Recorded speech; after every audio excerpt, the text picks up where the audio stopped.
अस्सलाम वालेकुम। SM news के साथ मैं हूं अहमद नदीम।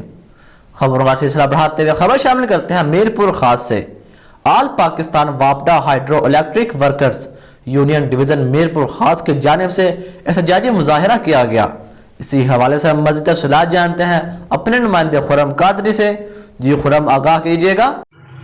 जी शुक्रिया। आल पाकिस्तान वापडा hydro electric worker union division Mirpur Khas की जानिब से मरकजी सदर अब्दुल लतीफ निजामानी की हिदायत पर सिंध के दीगर शहरों की तरह आल पाकिस्तान वापडा hydro electric worker union division Mirpur Khas की जानिब से निजकारी के खिलाफ डिवीजन ऑफिस मीरपुर खास से zonal chairman Mohammad Yousuf Soomro, divisional chairman Shahid Kazmi, divisional general secretary Sikandar Mahar, zonal joint secretary Iqbal Lodhi, chairman GSO Arif Bhatti, Mohammad Atiq Abbasi व दीगर की क़यादत में प्रेस क्लब तक रैली निकाली गई और एहतजाजी मुजाहिरा किया गया।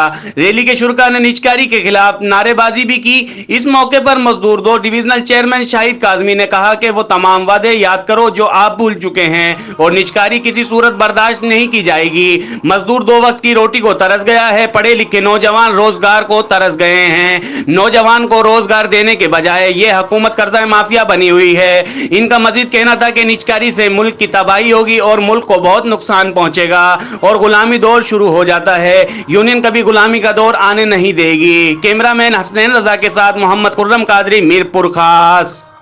बहुत शुक्रिया खुरम तफसीलात से आगाह करने के लिए।